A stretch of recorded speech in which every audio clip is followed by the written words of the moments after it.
I've always been fascinated by languages. They're like secret codes to unlock entire cultures. And today, we're cracking the code of Scottish Gaelic. And what a code it is. It's not just about pretty sounds, although it has plenty of those. It's a direct line to understanding Scotland's soul. We're talking centuries of history, right? I've got this stack of research here, census data, linguistic analyses, even some historical accounts that look fascinating. Let's start with the basics. Scottish Gaelic is part of the Gaelic branch of the Celtic languages. Think of it as a close relative of Irish and Manx. Okay. Imagine them all huddled around the family dinner table, sharing stories passed down from their ancestor, Old Irish. A family reunion of languages. I love it. So how did Gaelic make its way over to Scotland? Boat party. Well, the popular theory is migration around the 4th or 5th century. CE Gaelic speakers arrived in Scotland, setting up shop on the west coast in what's now Argyll. They called it Dalriada, their own little kingdom. But it wasn't just a casual visit. They put down roots and Gaelic began to spread. So more of a long-term house guest than a quick visit, but I'm sensing a but coming. You know me too well. Some scholars argue that the Gaelic presence in Scotland might be far older than those migrations we're talking about, a potential link across the Irish Sea that goes back even further, hinting at a deeper, more ancient connection. It's an ongoing debate that adds another layer of intrigue to Gaelic's story. Okay, so the arrival story is still being written. How exciting. But once it took hold, Gaelic really flourished, didn't it? Absolutely. For a good while, Gaelic was the language of power culture, everyday life. Imagine hearing it echoing through the halls of power, woven into the fabric of society. To understand Scotland, back then you had to understand Gaelic. What a shift from those early days. So how did things change? Was Gaelic slowly edged out, or was there a more dramatic turning point? The 11th century marks a turning point specifically during the reign of Malcolm Canmore, also known as Malcolm III. He married an English princess, Margaret of Wessex, and let's just say she brought more than just her wedding dress. This is what I love about history. It's all about the drama.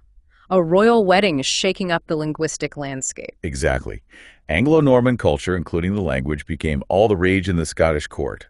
New towns called royal burghs were popping up, attracting English speakers and further shifting the linguistic balance. It's like a linguistic invasion, with English slowly expanding its territory. And I'm guessing this didn't sit well with everyone. You're right. There were definitely tensions, but beyond the cultural shifts, there were deliberate policies put in place that really impacted Gaelic. Let's talk about those policies. What were we talking about earlier, the Statutes of Iona? Right. In 1609, King James VI, who was also King James I of England, talk about wearing 2 crowns, enacted these statutes on the surface. It was about consolidating his rule over the Highlands, but it directly targeted Gaelic culture. What did these statutes actually do? One of the requirements was that the heirs of clan chiefs had to be educated in lowland schools, where English was the language of instruction. Imagine being a young clan heir sent away from your family and culture to learn a new language and a whole new way of life. It's almost like a form of cultural erasure. Force them to learn your language and you slowly chip away at their identity. It was a calculated move to assimilate the Gaelic aristocracy, ensuring that English became the language of power, not just in the court, but throughout the land. It's incredible how a few decisions, a royal wedding, a set of statutes, can have such a ripple effect on a language's fate. It makes you wonder, where does that leave Gaelic today? That's where things get really interesting. We've got all the census data you provided, and it paints a complex picture. There's no denying that the number of Gaelic speakers has declined, especially those fluent in the language, but it's not a simple story of decline. I'm picking up on a but. Again, you're going to have me on the edge of my seat with this one. The decline in speakers seems to be slowing down if you compare the 2011 and 2022 censuses to previous decades.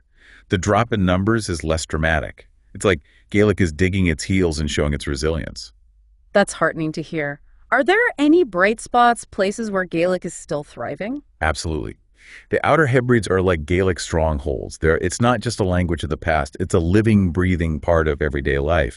But here's the real head-scratcher. We're seeing a resurgence of interest in Gaelic in the lowlands areas where it hasn't been widely spoken for centuries. Oh, that is a plot twist I wasn't expecting. What's driving that renewed interest, especially in places where it's been absent for so long? It's a combination of factors, a perfect storm of cultural revival. There's a growing awareness of Gaelic's cultural importance, a desire to connect with Scottish heritage on a deeper level. Plus, Gaelic medium education has taken off, giving more children the opportunity to grow up speaking the language. It's amazing how education can breathe new life into a language. But I imagine reviving a language especially one with such a complex history, comes with its own set of challenges. What are some of the hurdles facing Gaelic revitalization? One of the biggest challenges is creating enough opportunities for people to actually use Gaelic in their daily lives.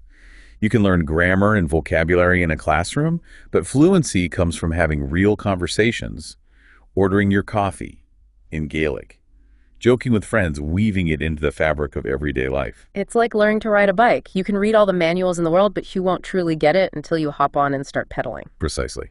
And that's where things get tricky. There's this phenomenon in Gaelic-speaking communities, particularly in the Outer Hebrides, called accommodation ethics. Accommodation ethics. That sounds almost counterintuitive when you're trying to encourage language use. It is a bit of a paradox. Essentially, it's considered polite for Gaelic speakers to switch to English if they're talking to someone who doesn't speak Gaelic. It's rooted in hospitality and inclusivity, but it can create a barrier for learners trying to practice and become fluent. So in trying to make people feel welcome, they're inadvertently hindering the language's growth. It's a tough nut to crack. Are there other challenges, maybe some rooted in Gaelic's past, that still linger today? Absolutely. Centuries of suppression and negative attitudes towards Gaelic have left their mark. Some native speakers, especially older generations, carry the weight of that history. They might associate Gaelic with times when it was forbidden, looked down upon, even punished. It can create a hesitancy to speak the language openly, especially with outsiders. It's a reminder that language isn't just about communication. It's deeply intertwined with identity power and sometimes even trauma.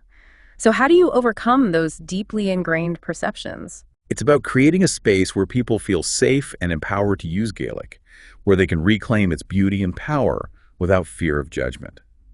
That's where sensitive, community-driven approaches are crucial.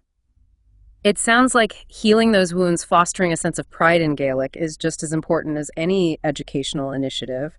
But there have been some positive strides, haven't there? We were talking about Gaelic medium education earlier. How is that bridging the gap? Gaelic medium education is incredibly promising. We've seen a surge in schools offering Gaelic immersion programs, and it's changing the game. Children are growing up speaking Gaelic fluently, absorbing it naturally without the baggage of the past. That's incredible. They're not just learning a language, they're living it. Exactly. But it also presents a new set of questions. How do you connect these new speakers, many of whom are from outside traditional Gaelic-speaking communities, with those communities themselves? So it's about making sure everyone feels included, like they're part of this Gaelic renaissance. Right, we need to avoid creating a divide where the language is seen as belonging to one group or another. And that's where initiatives like mentorship programs come in, creating opportunities for fluent Gaelic speakers to connect with learners. It's about sharing stories, passing down traditions, building those bridges of understanding through language. Because language isn't just about words, it's about connection. Right, precisely. Right. And it's not just happening in classrooms. There are community-based programs, cultural festivals, even online resources, all breathing new life into Gaelic. Remember, we talked about the Gaelic Language Scotland Act of 2005? Yes. That felt like a turning point, a real statement of support from the government. It was huge. This act led to the establishment of Board and Gaelic, a dedicated body promoting and developing Gaelic. We're talking increased funding, language planning, raising Gaelic's profile in public life. Yeah. It's about recognizing it as a vital part of Scottish heritage, not just a relic of the past. From forbidden to fostered, that's quite a journey. But I imagine there are still debates about how effective these efforts are. It's one thing to have policies, another to see them translate into real change. You hit the nail on the head. There's ongoing discussion about whether the act is truly making a difference on the ground. And it's particularly interesting in the Outer Hebrides, where Gaelic is strongest. Those communities are facing a unique challenge balancing the preservation of traditional Gaelic with the influx of new learners drawn to the language for various reasons. That's something I hadn't considered.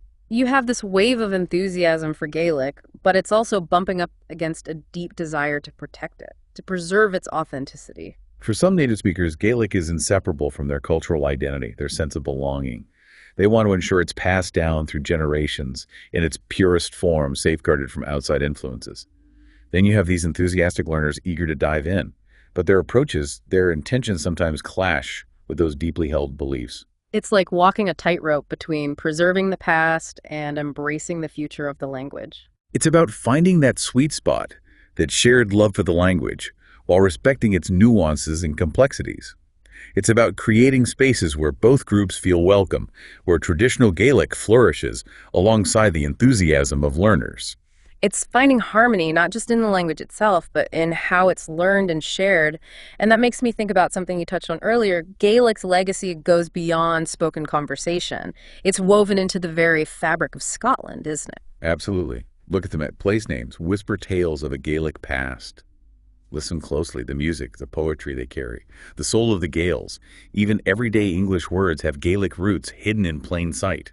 It's all around us if you know where to look. It's like a treasure hunt, uncovering those hidden gems of Gaelic influence. Exactly. And that's what makes understanding Gaelic so fascinating. It's more than just language acquisition. It's a passport to understanding Scottish history, culture, and identity. It's about connecting with the heart and soul of a nation. We started with cracking a code, and we have uncovered a whole world of history, culture, and resilience. It's been an incredible journey.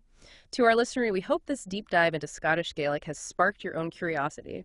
This ancient language, once on the brink, is showing remarkable resilience. It's a reminder that language is more than just words. It's a living testament to the enduring spirit of a culture. So keep exploring, keep listening, and who knows what linguistic treasures you might unearth.